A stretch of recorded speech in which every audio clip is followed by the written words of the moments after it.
Vi har placeret magnesium i forskellige syrer, og her har vi saltsyre, og her har vi svovlsyre, og her har vi eddikesyre, og her har vi citronsyre. Og nu vil vi så putte de her 4 lige store stykker magnesium ned i, og så se hvad der sker.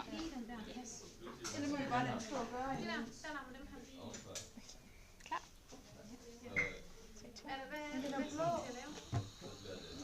Og ja, som I kan se, så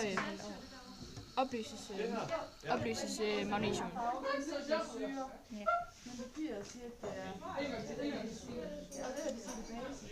Og så er det så forskelligt, hvor lang tid det tager. Ja, og det har noget at gøre med, hvor stærk syren er. Altså jo hurtigere det går, jo stærkere er syren. Så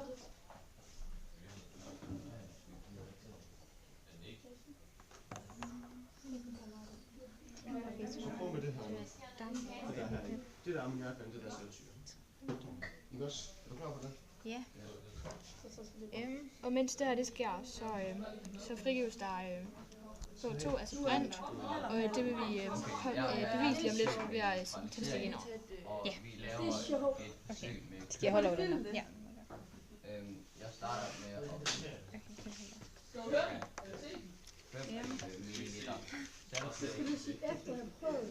Okay, hvis du nu siger pluff eller sådan, så Skal du starte over? når vi har fyret den her over, så er det fordi jeg er brændt. Hvad gør vi så lige med noget af det her? Okay, så herovre måske, fordi der er den næsten færdig. Hvor? Der er brint, og så her. Den er overhovedet ikke færdig. Skal den ikke være gang? Det er ikke den, der kommer. Det Det er så fordi, at den er meget svag herovre. Så det går meget langsomt. Ja. Og nu lugter der.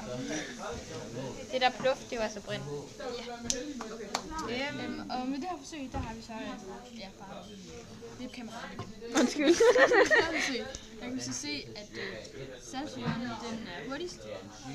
Det er den, men det var fordi, at det har støbt ind til første vi kan.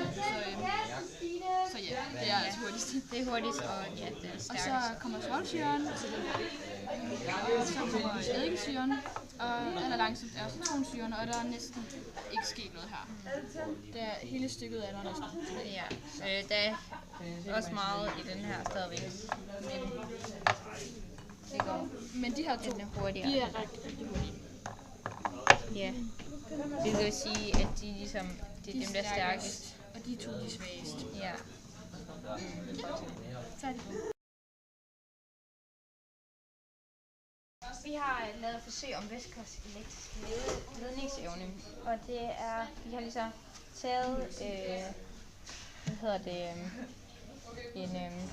det er strømforsyning, og så har vi sat en ledning fra minus over til amperemeteret her, og en ledning fra amperemeteret over til svovlsyren her, og så en ledning fra svovlsyren over til amperemeteret i plus. Og så er de her to stænger her, de må så ikke røre hinanden, fordi det her imellem, vi skal lede strøm. Og her i, der har vi cirka et halvt, eller den fyldt halvt op med vand, og så har vi en lille smule svovlsyre i. Og så skal vi se, hvor meget, eller hvor godt svovlsyre det kan lede. Ja. Ja, og så kan man så se her på amperemeteret, at den er på 0,3 ampere. Og det er rimelig stærkt for en syre. Det betyder, at svovlsyre den leder rigtig godt. Ja, og så lige for at tage et andet, så tager vi eddikesyre i stedet for svovlsyre og ser, hvor meget eddikesyre det leder.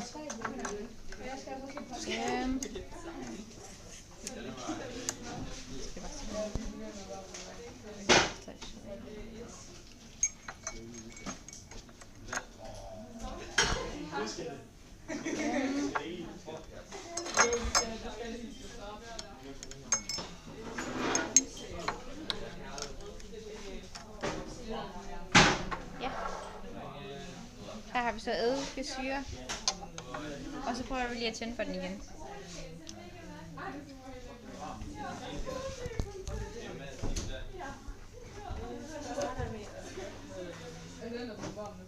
den er så meget lav, eddikesyren, kan man sige her. Vi har sat den ned på 0,05 nu, og der viser den så 0,04, eller nej, 0,4 cirka, sådan. Så 0,04. ja, 0,04. Ja. Ja, det betyder, at eddikesyren er så meget stærkere end, svagere end svovlsyre.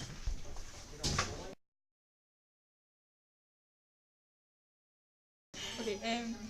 Jeg skal lave køkkensalt, og det kaldes neutralisation. Og så har jeg saltsyre i den her, og natriumhydroxid i den her. Og den skal vi så, det skal vi så blande sammen for at se efter, om det kan blive neutralt.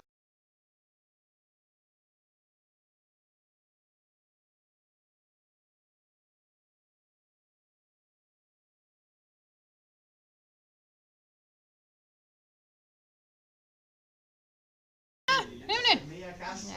Der var vi der. Sådan.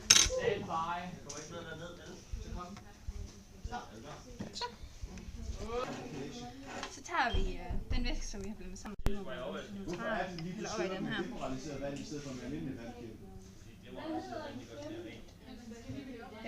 Ja, og så tænder vi sponsbrænder. Jamen, skal du ikke stille dit vand?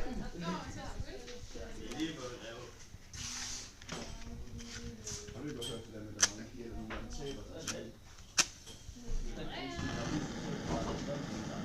Ind under her.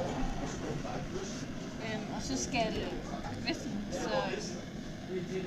fordampe, sådan at ionerne går sammen, og så vandet det fordamper, og så bliver der en salt.